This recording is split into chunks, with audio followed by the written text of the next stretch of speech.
Guys, ಎಲ್ಲರಿಗೂ ASB ಅಕಾಡೆಮಿಗೆ ಸ್ವಾಗತ ಸುಸ್ವಾಗತ. ನೋಡಿ ಗೈಸ್, ಕೆಲವೊಂದಿಷ್ಟು ಜನಕ್ಕೆ ತುಂಬ ಜನಕ್ಕೆ ಅಂತಂದರೆ ಒಂದು 20% 30% ಜನಕ್ಕೆ 100ರಲ್ಲಿ 20 to 30% ಜನಕ್ಕೆ ಈ ಥರ ಮೆಸೇಜ್ ಬಂದಿದೆ. 100 ಜನಕ್ಕೂ ಕೂಡ ಈ ಥರ ಮೆಸೇಜ್ ಬಂದಿಲ್ಲ. ಅದು ಯಾವ ಥರ ಅಂತೇಳಿ ಕಂಪ್ಲೀಟಾಗಿ ನಿಮಗೆ ತಿಳಿಸ್ಕೊಡ್ತೀನಿ. ಸೊ ವಿಡಿಯೋನ ಎಲ್ಲೂ ಸ್ಕಿಪ್ ಮಾಡ್ದಂಗೆ ಎಂಡ್ವರೆಗೂ ನೋಡಿ, ಯಾಕಂದರೆ ನಿಮಗೆ ಎಲ್ಲಾದರೂ ಮಿಸ್ ಆದರೆ ಮತ್ತು ನಿಮಗೆ ನಾಳೆ ಇದೇ ಕೂಡ ಮೆಸೇಜ್ ಬರ್ಬೋದು. ಇದೇ ಮೆಸೇಜ್ ಬರ್ತದೆ ಮತ್ತು ನಮಗೆ ಇದೇ ಥರ ನೀವು ಕಮೆಂಟ್ ಮಾಡಿ ಕಾಲ್ ಮಾಡಿ ಎಲ್ಲ ಕೇಳ್ತಿರ್ತೀರ. ಹಾಗಾಗಿ ಮೆಸೇಜ್ ಬಂದಿದೆಯೋ ಇಲ್ಲೋ ಅಂತೇಳಿ ಚೆಕ್ ಮಾಡ್ಕೊಳ್ಳಿ ಒಂದು ಸತಿ. ಬರಲಿಲ್ಲ ಅಂದರೆ ಮತ್ತೆ ಬರುತ್ತದೆ. ಸೊ ಬರಲಿಲ್ಲ ಅಂದರೂ ಏನೂ ಫರಕ್ ಬೀಳೋದ. ಯಾಕಂತಂದರೆ ಅದು ಏನು ಮೆಸೇಜು, ಇದನ್ನು ಇಗ್ನೋರ್ ಮಾಡಬೇಕಾ ಅಥವಾ ಬೇಡವಾ, ನಮ್ಗೆ ಯಾಕೆ ಬಂತು ಅಂತೇಳಿ ಫುಲ್ ಕಂಪ್ಲೀಟಾಗಿ ತಿಳ್ತಾ ಹೋಗೋಣ. KPTCL ಕಡೆಯಿಂದ ನಿಮಗೂ ಈ ರೀತಿ ಮೆಸೇಜ್ ಬಂದಿದೆಯಾ, ಬಂದಿಲ್ವಾ? ಹಾಗಿದ್ರೆ ಬರುತ್ತೆ, ವೇಟ್ ಮಾಡಿ. ಅದಕ್ಕೆ ಮುಂದೆ ಬಂದರೆ ಗಾಬರಿ ಆಗಬೇಡಿ. ಹಿಂದಿನ ವಿಡಿಯೋದಲ್ಲಿ ಇದೇ ಥರ ಗಾಬರಿ ಆಗಿದ್ರಿ, ಅದನ್ನು ಕೂಡ ನಿಮಗೆ ಮೆಸೇಜ್ ಬರುತ್ತೆ ಅಂತ ಹೇಳಿದ್ದೆ. ನಾನು ತುಂಬ ಜನಕ್ಕೆ ಹೇಳಿದ್ದೆ ಇನ್ನೊಂದು ಮೆಸೇಜ್ ಕೂಡ ಬರ್ತದೆ ಅಂತ ಹೇಳಿದ್ದೆ. ಸೊ ಆಲ್ರೆಡಿ ಬಂದೇ ಬಿಡ್ತು. ಭಾಳಷ್ಟು ಜನಕ್ಕೆ ಬಂದಿಲ್ಲ. ವಾಟ್ಸಪ್ ಗ್ರೂಪಲ್ಲಿ ಇದ್ದೀರಾ, ಕೆಳಗಡೆ ಡಿಸ್ಕ್ರಿಪ್ಷನಲ್ಲಿ ಲಿಂಕ್ ಇದೆ ವಾಟ್ಸಪ್ ಗ್ರೂಪದ್ದು, ಜಾಯ್ನ್ ಆಗಿ. ಅಲ್ಲೆಲ್ಲ ನಾನು ಪೋಲ್ ಕೊಟ್ಟು ಕೇಳ್ತಾ ಇರ್ತೀನಿ ಜನಕ್ಕೆ, ಈ ರೀತಿ ಮೆಸೇಜ್ ಬಂದಿದೆಯಾ ಇಲ್ವಾ ಅಂತ ಕೇಳಿದಾಗ 1, 2, 3 ಅಥವಾ 10 ಜನ ಈ ಥರ ಬಂದಿದೆ ಅಂತ ಹೇಳಿದರೆ ಒಂದು 90% ಜನ ಬಂದಿಲ್ಲ ಅಂತಲೇ ಹೇಳ್ತಾರೆ. ಹಾಗಾಗಿ ಒಂದು 10 ಜನ ಏನು ಮೆಸೇಜ್ ಬಂದಿರ್ತದಲ್ಲ ಅದನ್ನ ತಿಳಿದುಕೊಂಡು ನಾನು ವೀಡಿಯೋಸ್ ಎಲ್ಲ ಮಾಡ್ತಿರ್ತೀನಿ, ಅವರಿಗೆ ಇನ್ಫಾರ್ಮೇಷನ್ ಕೂಡ ಕೊಟ್ಟಿರ್ತೀನಿ. ಇನ್ನೂ ಯಾರಾದರೂ ಈ KPTCL ಯೂಸ್ಫುಲ್ ವಾಟ್ಸಪ್ ಗ್ರೂಪ್ಗೆ ಜಾಯ್ನ್ ಆಗಿಲ್ವೋ ಬೇಗ ಜಾಯ್ನ್ ಆಗಿ, ಕೆಳಗಡೆ ಡಿಸ್ಕ್ರಿಪ್ಷನಲ್ಲಿ ಲಿಂಕ್ ಇದೆ. ಮತ್ತು ಹೊಸಬ್ರು ಯಾರಾದರೂ ಆಗಿದ್ದರೆ ವೀಡಿಯೋಸ್ ಎಲ್ಲ ನೋಡ್ತಿದ್ರೆ ಸೊ ದಯವಿಟ್ಟು ಚಾನಲ್ಗೆ ಸಬ್ಸ್ಕ್ರೈಬನ್ನು ಮಾಡ್ತಿ. ಮತ್ತು ವಿಡಿಯೋ ಏನಾದರೂ ಹೆಲ್ಪ್ಫುಲ್ ಆಗ್ತಿತ್ತಂದರೆ ಒಂದು ಲೈಕನ್ನು ಮಾಡ್ತಾ ಹೋಗಿ. ಬನ್ನಿ ಹಾಗಿದ್ರೆ ಮುಂದಿನ ಸ್ಲೈಡ್ಗೆ ಹೋಗೋಣ. ಹಾಗೆ ಫಿಸಿಕಲ್ ಲಿಸ್ಟ್ ಯಾವಾಗ ಅಂತ ಕೂಡ ಹೇಳ್ತಾ ಹೋಗೋಣ. ನೋಡಿ ಗೈಸ್, ನಿಮಗಿಲ್ಲಿ ಕಾಣ್ತಾ ಇರ್ಬೋದು, in response to your application for the post of junior powerman and junior station attendant KPTCL ಇದು ESCOM, you are hereby requested to visit the KPTCL ESCOM website and follow a direction to upload the documents in connection to said recruitment process on or before 16/3/2025. ನಿಮಗೆಲ್ಲ ಗೊತ್ತಿರ್ತದೆ already 16ನೇ ತಾರೀಕಿವರೆಗೂ extend ಆಗಿದೆ. ಇನ್ನೂ ಯಾರ್ಯಾರು documents upload ಮಾಡಿಲ್ವೋ ದಯವಿಟ್ಟು ಹೋಗಿ documents upload ಮಾಡ್ಕೊಳ್ಳಿ. ನಿಮ್ಗೆ ಇನ್ನೊಂದು ಅವಕಾಶ ಕೊಟ್ಟಿದ್ದಾರೆ. ಯಾಕೆ ಅಂದರೆ ಸರ್ವರ್ ಇಶ್ಯೂ ಇರೋ ಕಾರಣಕ್ಕಾಗಿ ಒಂದು 5 ದಿನಗಳ ಕಾಲ, ನಿಮಗೆ 5 ದಿನಗಳ ಕಾಲ ಒಂದು ಎಕ್ಸ್ಟೆಂಡನ್ನು ಕೊಟ್ಟಿದ್ದಾರೆ. ಸೊ ಇನ್ನೂ ಅದರ ಸದುಪಯೋಗ ಯಾರು ಪಡಿಸ್ಕೊಂಡಿಲ್ವೋ ಪಡಿಸ್ಕೋಬೋದು. ಮತ್ತು ಇನ್ನು ಜನ ಏನು ಕೇಳ್ತಿದ್ದಾರೆ ಅಂತಂದರೆ, ಫಸ್ಟಿಗೆ ನಿಮಗೆ ತಿಳಿಸ್ಬಿಡ್ತೀನಿ ಯಾಕೆ ಮೆಸೇಜ್ ಬಂದಿದೆ ಅಂತೇಳಿ. ಆಮೇಲೆ ನಿಮ್ಮದೆಲ್ಲ ಡೌಟ್ಸ್ನ ಮಾತಾಡ್ತಾ ಹೋಗೋಣ. ವಿಡಿಯೋನ ಕೊನೆವರೆಗೂ ನೋಡಿ, ಅರ್ಥ ಆಗುತ್ತೆ ನೋಡಿ. ಮತ್ತಿಲ್ಲಿ ಏನು ಬಂದಿದೆ ಅಂತಂದರೆ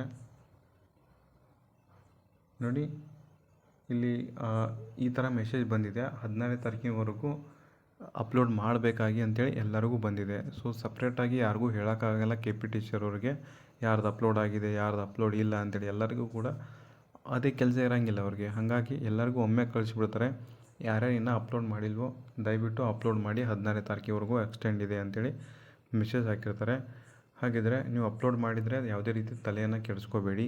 ಅಕಸ್ಮಾತ್ ನೀವು ಇನ್ನೂ ಅಪ್ಲೋಡ್ ಮಾಡಿಲ್ವಾ ನಿಮಗೊಂದು ಚಾನ್ಸ್ ಇದೆ. ಇದು ಏನು ಮಾಡಬೇಕು, ಅಪ್ಲೋಡನ್ನು ಮಾಡ್ತಾ ಹೋಗಬೇಕು. ಇವಾಗ ನೀವು ಅಪ್ಲೋಡ್ ಮಾಡಿ.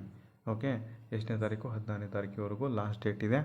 ಹಾಗಿದ್ರೆ ಅಪ್ಲೋಡ್ ಮಾಡಿದ್ರೆ ಏನು ಮಾಡಬೇಕು, ಇಗ್ನೋರ್ ಮಾಡಿ. ಪ್ಲೀಸ್ ಇಗ್ನೋರ್, ಅವರೇ ಹೇಳಿದ್ದಾರೆ, ಪ್ಲೀಸ್ ಇಗ್ನೋರ್ ಮಾಡಿಬಿಡಿ ಇದನ್ನ ಮೆಸೇಜನ್ನು ಅಂತ ಹೇಳಿದ್ದಾರೆ. ಓಕೆ, ಹಾಗಿದ್ರೆ ಮಾತಾಡ್ತಾ ಹೋಗೋಣ ನಾವು ಇವಾಗ. ತುಂಬ ಜನಕ್ಕೆ ಒಂದೊಂದು ಡೌಟ್ ಇದೆ, ಅದೇನಂತೇಳಿ ನಾನು ಮಾತಾಡ್ತಾ ಹೋಗ್ತೀನಿ.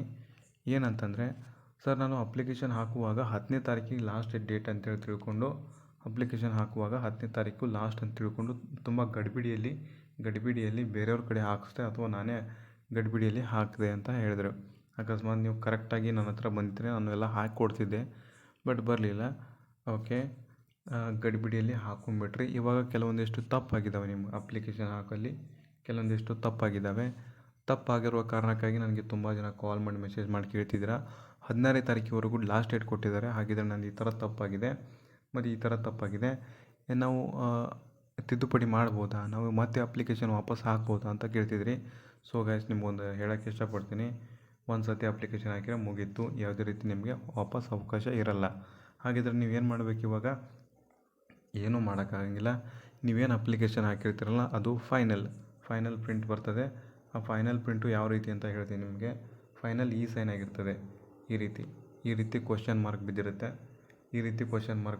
ಇಲ್ಲಿ ಮೇಲ್ಗಡೆ ನಾಟ್ ವೆರಿಫೈ ಅಂತ ಬಂದಿರುತ್ತೆ. ಇಲ್ಲಿ ನಾಟ್ ವೆರಿಫೈ ಅಂತ ಬಂದಿರ್ತದೆ. ಹಿಂಗಿದ್ರೆ ನಿಮಗೆ ಏನಾದಂಗೆ ಅಂತಂದರೆ ಫೈನಲ್ ಸೈನ್ ಕಂಪ್ಲೀಟ್ ಆದಂಗೆ ಅಂತ ಲೆಕ್ಕ. ಇದರ ಮೇಲೆ ನೀವು ಆ ರೈಟ್ ಮಾರ್ಕ್ ಕೂಡ ಮಾಡ್ಕೋಬೋದು, ಅಥವಾ ರೈಟ್ ಮಾರ್ಕ್ ಮಾಡ್ಕೊಳ್ಳಿಲ್ಲ ಅಂದರೂ ನಡೀತದೆ, ಏನೂ ತೊಂದರೆ ಇಲ್ಲ. ಓಕೆ, ಇದು ನಾಟ್ ವೆರಿಫೈ ಅಂತಂದರೆ ಇದು ನಿಮಗೆ ಫೈನಲ್ ಸೈನ್ ಕಂಪ್ಲೀಟ್ ಆದಂಗೆ ಗೈಸ್. ಈ ಥರ ಆಗಿಬಿಟ್ರೆ ನೀವು ಒಂದು ಸತಿ ಈ ಥರ ಮಾಡಿಕೊಂಡ್ರೆ ನಿಮ್ಗೆ ಯಾವುದೇ ರೀತಿ ವಾಪಸ್ ತಿದ್ದುಪಡಿ ಮಾಡೋಕ್ಕೆ ಅವಕಾಶ ಕೊಡೋಂಗಿಲ್ಲ. ಅರ್ಥ ಆಯ್ತಲ್ಲ ಗೈಸ್? ನಿಮಗೆ ಡೀಟೇಲಾಗಿ ಹೇಳ್ತಾ ಇದ್ದೀನಿ, ಅರ್ಥ ಮಾಡ್ಕೊಳ್ಳಿ. ಮತ್ತೇನಾದರೂ ಕನ್ಫ್ಯೂಷನ್ ಇತ್ತಂದರೆ ಕಮೆಂಟ್ ಬಾಕ್ಸ್ನ ತಿಳಿಸಿ. ಮತ್ತು ಏನಾದರೂ ನಿಮಗೆ ಕೇಳೋದಿತ್ತಂದರೆ ವಾಟ್ಸಪ್ ಗ್ರೂಪ್ ಕೂಡ ಲಿಂಕ್ ಕೆಳಗಡೆ ಇದೆ, ಜಾಯ್ನ್ ಆಗಿ. ಮತ್ತು ಇನ್ನೊಂದು ಮೇನ್ ಇಂಪಾರ್ಟೆಂಟ್, ತುಂಬ ಜನ ಕೇಳ್ತಿದ್ರಿ ಯಾವಾಗ ಲಿಸ್ಟ್ ಬರ್ತದೆ, ಫಿಸಿಕಲ್ ಲಿಸ್ಟ್ ಯಾವಾಗ ಅಂತ ಕೇಳ್ತಿದ್ರಿ. ಸೊ ಫಿಸಿಕಲ್ ಲಿಸ್ಟ್ ಕೂಡ ಅದೊಂದು ಹೇಳ್ತೀನಿ ನೋಡಿ ನಿಮಗೆ. ಅಂದಾಜು ಪ್ರಕಾರ ಇದು ನಾಟ್ ಅಫಿಷಿಯಲ್ ಆಗಿರ್ತದೆ, ನನ್ನ ಪ್ರಕಾರ ಹೇಳ್ತೀನಿ ನಿಮಗೆ, ಒಂದು ಎಕ್ಸ್ಪೀರಿಯನ್ಸ್ ಆಧಾರದ ಮೇಲೆ ಹೇಳ್ತೀನಿ ನೋಡಿ ಗೈಸ್. ನಿಮಗೆ ಏಪ್ರಿಲ್ ಫಸ್ಟ್ ವೀಕ್ದಿಂದ ಗೈಸ್, ಏಪ್ರಿಲ್ ಫಸ್ಟ್ ವೀಕಿಂದ ಏಪ್ರಿಲ್ ಸೆಕೆಂಡ್ ವೀಕ್ವರೆಗೂ ನಿಮ್ಮದು ಬರ್ಬೋದು ಗೈಸ್. ಏಪ್ರಿಲ್ ಫಸ್ಟ್ ವೀಕಿಂದ ಏಪ್ರಿಲ್ ಸೆಕೆಂಡ್ ವೀಕ್ವರೆಗೂ ನಿಮ್ಮದು ಫಿಸಿಕಲ್ ಲಿಸ್ಟ್ ಬರ್ಬೋದು. ಓಕೆ, ಇದ್ರ ಬಗ್ಗೆ ಮತ್ತೇನಾದರೂ ಡೌಟ್ಸ್ ಇತ್ತಪ್ಪ ಅಂದರೆ ಏನು ಮಾಡಬೇಕು ಗೊತ್ತಿದೆಯಲ್ಲ. ಸೊ ಕೆಳಗಡೆ ವಾಟ್ಸಪ್ ಗ್ರೂಪ್ ಇದೆ, ಅಲ್ಲಿ ಜಾಯ್ನ್ ಆಗ್ಬೋದು. ನನಗೆ ಡೈರೆಕ್ಟಾಗಿ ಮೆಸೇಜ್ ಮಾಡ್ಬೋದು. ಅದು ಸಾಧ್ಯ ಆಗಲಿಲ್ಲ ಅಂದರೆ ಕೆಳಗಡೆ ಕಮೆಂಟ್ ಬಾಕ್ಸ್ ಇದೆ. ಸೊ ಕಮೆಂಟ್ ಬಾಕ್ಸ್ನಲ್ಲಿ ನಿಮ್ಮ ಡೌಟ್ಸನ್ನು ಒಗೀರಿ, ನಾನು ಆನ್ಸರನ್ನು ಮಾಡ್ತಾ ಬರ್ತೀನಿ. ಸೊ ಎಲ್ಲ ವೀಡಿಯೋಸ್ ಎಲ್ಲ ನೋಡಿದಂತಹ ಎಲ್ಲ ಸ್ಪರ್ಧಾರ್ಥಿಗಳಿಗೆ, ಎಲ್ಲ KPTCL ಆಕಾಂಕ್ಷಿಗಳಿಗೆ ಒಳ್ಳೆಯದಾಗಲಿ ಅಂತ ಹೇಳ್ತಾ, ಸೊ ಈ ವಿಡಿಯೋನ ಮುಗಿಸ್ತಾ ಇದ್ದೀನಿ ಇಲ್ಲಿಗೆ. ಮತ್ತೇನಾದ್ರು ಡೌಟ್ಸ್ ಬತ್ತಪ್ಪ ಅಂದರೆ ನನಗೆ ಇನ್ಫಾರ್ಮ್ ಮಾಡೋದನ್ನು ಮರಿಬೇಡಿ. ಎಲ್ಲರಿಗೂ ಕೂಡ ಧನ್ಯವಾದ.